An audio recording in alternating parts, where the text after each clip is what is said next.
Once upon a time, I was in a 9 to 5 job too. And in fact, I was getting paid only $350 per month in Indonesia. I was working as a visual merchandiser, basically the person changing the store displays. So, how did I go from being a visual merchandiser to building a 7-figure fashion empire? Well, in this video, you're going to find out.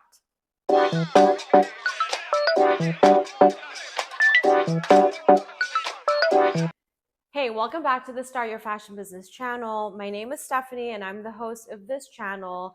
If you're new here, I started this channel to share fashion business tips to you because I want you to have a successful and profitable fashion business. I am a brand owner myself, but I'm also an ethical garment manufacturer and a brand mentor.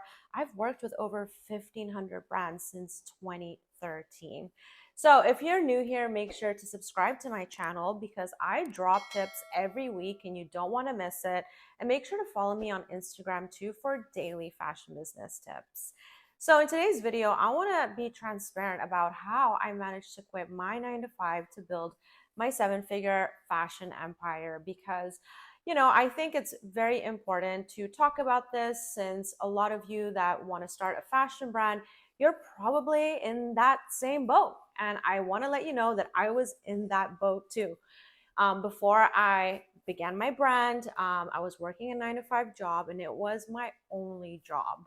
And when I remember the first day when I went to that job, that was literally the aha moment that I had where I knew that I need to build something for myself. Like I am just not cut out for the 9 to 5 life.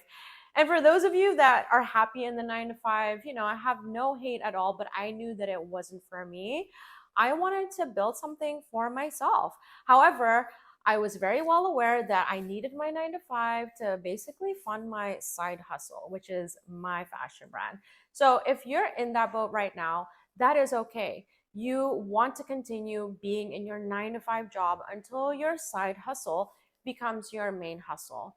So in my situation, it took me around a year and a half until I actually was able to, fully be paid through my fashion brand. I quit my 9 to 5 job as well, and basically went 100% into my brand. So this is where you kind of want to have a plan for yourself. If you are in a 9 to 5 job right now, you don't want to get too comfortable where, you're going to be like, well, it's kind of like that 1 foot in, 1 foot out strategy. Like at one point, you're going to have to pull the trigger. But when that point is going to depend on the type of brand that you are creating. So you should absolutely set a target for yourself. How much do you want to save that you're going to be comfortable enough to, of course, start your brand, but also be able to live and not dip into your savings. And so that's why this is very unique to each and every one of you. For me at the time, I only needed a few $1,000s to start my brand. So, $5,000 at that time was enough for me. But, now in today's landscape, $5,000 is most likely not enough to start a fashion brand right now. The stuff that you see online where you see those stories of, well, it cost me $300 to start my $1 million brand. Yeah, that was back then. But times have changed. When you're starting a brand, it's going to cost you. Because again, you're going to have a lot of startup costs, right? And if you want me to make a video about that, just let me know. But I did see a lot of people on TikTok wanting this type of content. And I came across this creator, I think her name is Lexi, and she basically shared the cost of starting her brand. And I think for her brand, it was 24,000. Now, I think you can start a brand with way less than that. But again, it's going to range. There is no one size fits all answer. But you do want to have a target and you do want to kind of have a nice cushion of savings. So, whatever it is that you are making in your current 9 to 5, be very persistent in how much you are going to actually put into your brand savings. So, maybe you want to create a separate account. That's what I did. I created a separate account literally to save for my fashion brand. That wasn't, my general savings. So you want to be diligent with that and commit to that. And if that means skipping on Euro summer, not buying the bag or the latest iPhone, whatever it is that you have to do, you got to do it because you have to think long term here. And of course, the more that you can commit to that at the beginning, the faster it's going to be, right? Because, yeah, for me, it took me a year and a half, but oh my God, it was a tough year and a half because I was living in my mom's surfboard storage room because I didn't want to like pay rent. So I stayed in her surfboard storage room. So I was able to, at the end, save around $5,000. And I even had a side hustle too at the time. Um, I was like modeling too. I mean, yeah, I'm not modeling anymore now, but back then when I was younger, I was modeling, and that gave like that also made me good money. So I was like literally saving all that I could and putting it into this like savings account for my brand. And I wasn't going on holiday, like taking trips. I wasn't like shopping and splurging. Like I was literally counting pennies and like living very, very frugally for a year and a half. I also recommend getting like a budget planner. And if you don't get like a notebook one, you can make one like on Google Sheet just to keep track of your expenses and each month like review whether or not you hit that goal on how much you wanted to save for your brand. All right. I honestly think if I were to start my brand now, I would at least save for $10,000.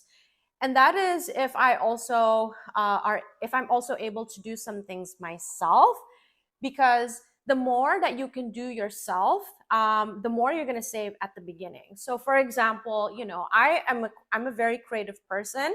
So at the beginning of my brand journey, like I took my photos. I also built, like, I designed my logo at the time. I built the website. I did my own design. So I didn't have to like hire a designer. Living in Bali too, I would literally hop on my scooter and like look for manufacturers and go to fabric stores and like do all of my own sourcing. And so this applies to the current time now as well. Like the more that you can do yourself, the more you are going to save, and also like be able to stretch that capital even further. Okay, because essentially you want to have like enough capital to not only launch your brand but also fund a few months of your business until you're making sales and you can reinvest that back into your brand.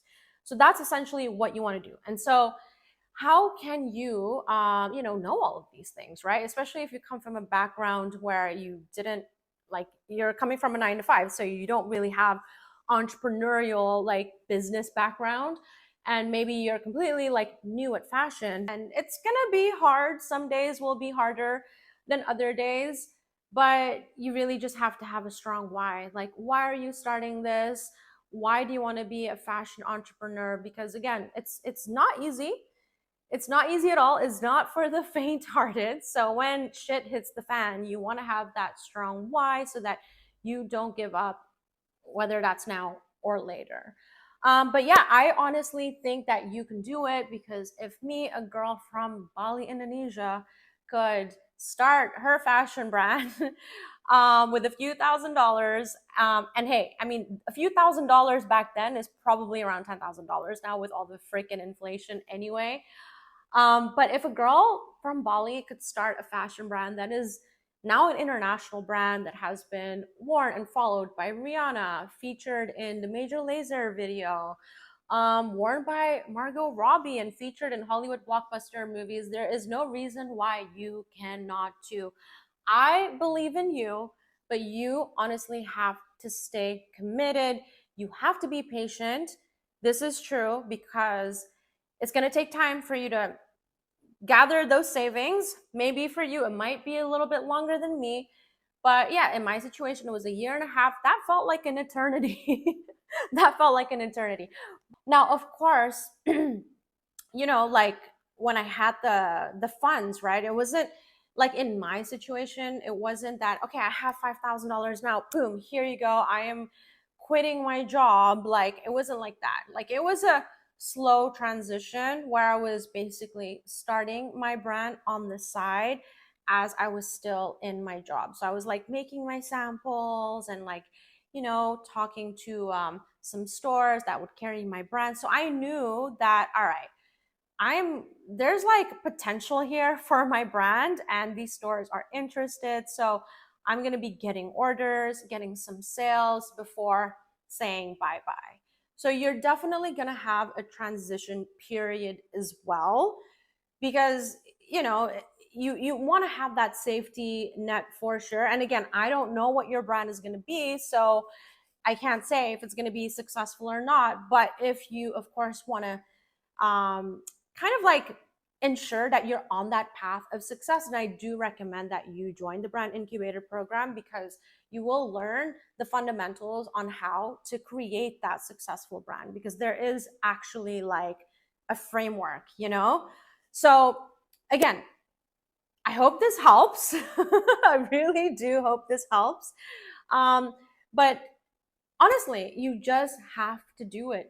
And there's going to come a time where you know that it is time for you to pull the plug, and you're going to be ready to say bye to your 9 to 5 and commit to your main hustle 100%.